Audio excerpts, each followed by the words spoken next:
6 de la tarde con 36 minutos. El Ministerio de Salud no reportó nuevos fallecidos por COVID-19 en su reporte de hoy, pero sí 3.139 casos nuevos. Se informó de 16.649 exámenes realizados en las últimas 24 horas, los que arrojaron una positividad a nivel nacional de 16,36%, mientras que en la región metropolitana llegó a 16,09%. Los casos activos alcanzaron los 9.170 en el país. No hubo nuevos fallecidos, por lo que las muertes desde el inicio de la pandemia ascienden a 61.677 casos en total. Bueno, y en este contexto vamos a seguir hablando de la salud, de los virus, porque aumentó el flujo de virus respiratorios como la influenza, la parainfluenza, el adenovirus, los que están generando malestar tanto en niños como en adultos. Es normal que continúen estas complicaciones tras el paso del invierno, ya estamos con temperaturas veraniegas. ¿Qué se proyecta para la época estival? Profundizamos en esto junto a Alexis Kalergis, director del Instituto Milenio de Inmunología e Inmunoterapia y académico de la Universidad Católica. Lo tenemos ahí en nuestra pantalla. Alexis, ¿cómo estás? Muy buenas tardes. Buenas tardes, Constanza. Muchas gracias por la invitación a la entrevista. Felicitaciones por su programa y saludar a la audiencia que nos escucha. Muchas gracias. Bueno, lo primero es saber, todos tenemos o algún hijo o algún compañero o algún pariente en la familia que está con o influenza o está con algún o adenovirus, con alguno de los virus respiratorios dando vuelta.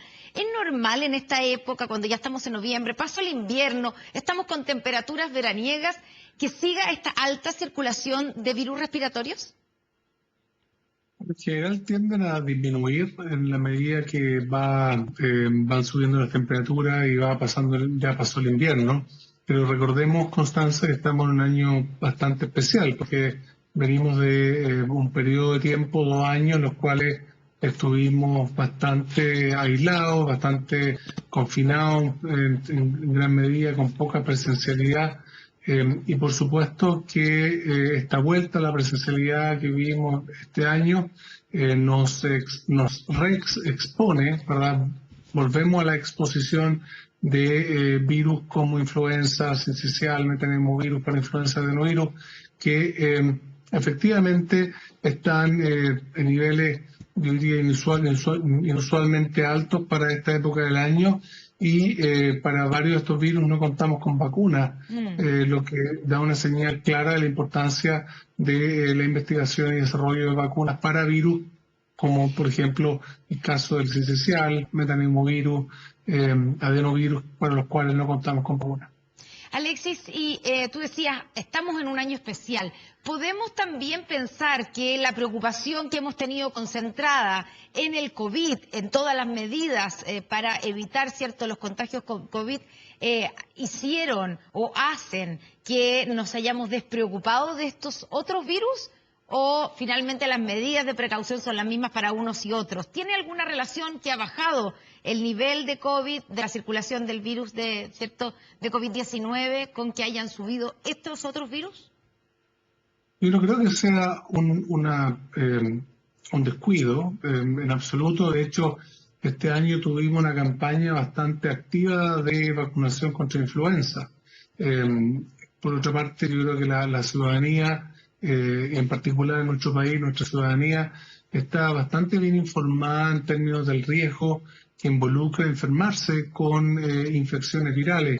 Tenemos que insistir permanentemente y por eso se agradecen estos espacios, Constanza, de medios de comunicación, para hablar de que los virus son efectivamente agentes que pueden causar enfermedades, incluso enfermedades graves. Entonces, lo que yo creo es que esto se debe básicamente, yo diría, a 3 razones. En primer lugar, durante el periodo de la pandemia más dura, ¿verdad? 2020, 2021, buena parte de este año, hemos estado protegidos con mascarilla y eso ha disminuido nuestra exposición a estos virus. Por lo tanto, estos virus han circulado menos. Vimos durante el 2020, 2021 cómo estos virus disminuyeron. Entonces ahora que estamos con menos restricciones, sin mascarilla, por ejemplo, eso hace que estos virus recuperen terreno en cierta manera. En segundo lugar, buena parte de estos virus no tienen vacuna. En el caso de adenovirus, por ejemplo, metaneumovirus, virus sincicial, no tenemos vacunas para esos virus. Por lo tanto, la inmunidad se tiene que generar de manera natural por medio de la infección. Y en tercer lugar, el acercamiento a las personas, ¿verdad? Hubo un periodo de tiempo en el cual estuvimos distanciados físicamente, eso disminuye también la transmisión y la circulación viral. El hecho de que estemos ya de vuelta en la presencialidad ha permitido que estos virus vayan recuperando terreno y por supuesto que aumenten sus tasas de circulación en la población.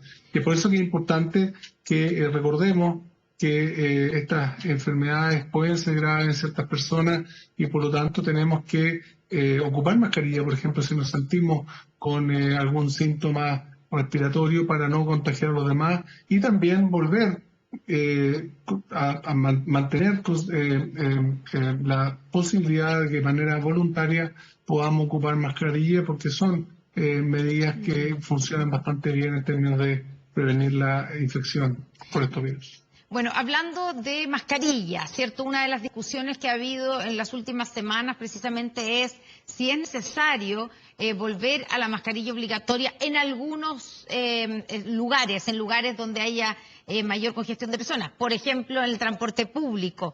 Pensando en el aumento que ha habido de casos de COVID-19, hemos tenido un aumento en las últimas 2 semanas es como 42%, ¿cierto? Si bien en los últimos días ha disminuido, pero si tomamos los últimos 14 días, las últimas 2 semanas, ha habido un aumento importante de la cantidad de contagios.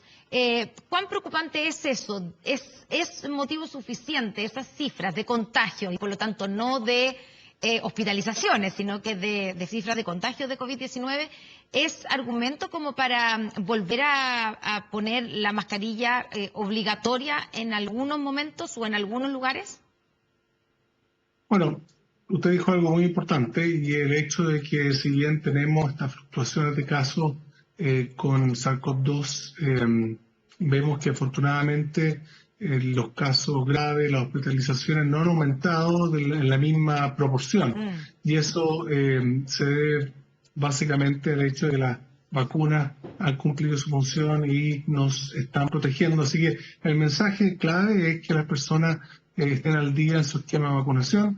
Tenemos ya vacunas que están siendo actualizadas con nuevas variantes del coronavirus. Por lo tanto, yo creo que eso es lo central. En la medida que la población tenga estas altas tasas de cobertura de vacunación, podemos ir flexibilizando la medida. Ahora, yo, desde mi mirada más científica, personal, yo soy muy partidario de la mascarilla. Durante toda la pandemia, durante el 2020, me he planteado siempre a favor del uso de mascarilla. Por eso que en mi primera intervención a una de sus preguntas, Constanza, yo planteé que voluntariamente podemos seguir ocupándolas. Son relativamente económicas, son simples de utilizar y son tremendamente efectivas en términos de evitar el contagio. Entonces, como hay virus para los cuales no tenemos vacunas, como el caso del adenovirus, por ejemplo, el metaneumovirus y el sincicial, sin duda el ocupar mascarilla es una estrategia bastante simple y accesible,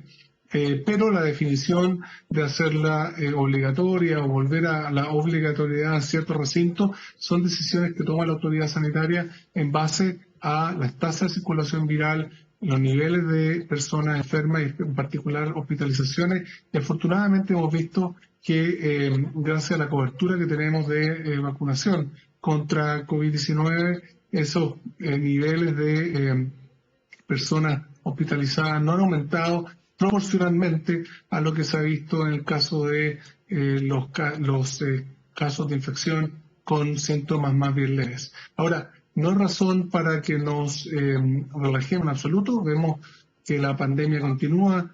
Lamentablemente siguen falleciendo personas día a día producto de coronavirus. Entonces, en la medida que estemos al día en nuestro esquema de vacunación y sigamos aplicando autocuidado, sigamos con un mensaje del riesgo que significa esta enfermedad, vamos a poder ir saliendo de la pandemia, pero conscientes de que hay otros agentes infecciosos como los otros virus respiratorios que siguen presentes y siguen causando enfermedades para los cuales la mascarilla es una buena herramienta cuando no hay vacuna disponible. Claro, o sea, podríamos decir que la mascarilla nos protege o nos va a proteger, ¿cierto? No solamente de contagiarnos de COVID, que es lo que estamos acostumbrados, sino que también de estos otros virus respiratorios que han tenido un aumento, no sé si gigantesco es la palabra, esa fue la palabra que usó el exministro de Salud, Enrique París, pero que han tenido un aumento importante, ¿cierto?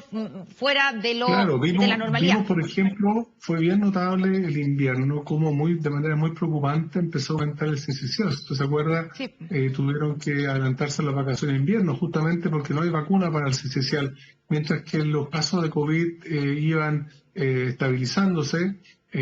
Vimos que de manera impresionante el sincicial, con este retorno a la presencialidad, con niños y niñas que no desarrollaron inmunidad contra el sincicial por 2 años de confinamiento o de distanciamiento físico, vimos que los casos aumentaron. Ahora, efectivamente, la mascarilla es una herramienta de salud bastante simple y bien efectiva, no solamente para COVID, sino también para cualquier virus respiratorio como los que están circulando actualmente en nuestra comunidad. Alexis, ¿cómo se proyecta la época estival? Que ya estamos comentando un poco, las temperaturas nos hacen confundirnos y pensar que estamos en verano, pero en realidad estamos todavía en primavera. Pero el hecho de que en esta época estemos con esta circulación de virus, ¿podemos pensar que el verano también va a ser con alta circulación de virus o tal vez que el próximo invierno va a ser más complicado? Yo creo que es difícil anticipar. En mi opinión, estos agentes infecciosos respiratorios han demostrado ser capaces de resistir periodos del año con temperaturas más bien elevadas. Tiene más que ver, yo diría, con el contacto entre personas contagiadas que transmiten el virus hacia otras personas. Y sin duda, el hecho que la inmunidad en nuestra población, producto de un periodo donde no tuvimos mucha exposición a estos virus, probablemente fue disminuyendo. O sea, eso también favorece la transmisión viral. Y usted plantea ahí un punto bien de bastante preocupación. ¿Qué va a pasar el próximo invierno? Sí. Porque durante el invierno, cuando hay bajas temperaturas, tendemos a estar en espacios cerrados y en esos espacios donde hay mayor probabilidad de contagio. Entonces, si hay ya en este periodo del año esta alta circulación viral, que esperemos baje a la medida que nos acercamos al verano, probablemente vamos a llegar al invierno con niveles mayores de virus circulante y es probable que tengamos un invierno difícil desde el punto de vista de los virus respiratorios. Pero todo esto son especulaciones, depende mucho de cómo estos microorganismos vayan evolucionando en el tiempo y también el énfasis en la importancia constante que sigamos trabajando en el desarrollo de vacunas que son sin duda una herramienta de salud muy segura y efectiva para combatir este tipo de enfermedades. Alexis Kalergis, director del Instituto Milenio de Inmunología e Inmunoterapia y académico de la Universidad Católica. Muchas gracias por haber estado con nosotros en Noticias 24. Buenas tardes. Hasta luego. Buenas tardes. Chao. 6 de la tarde.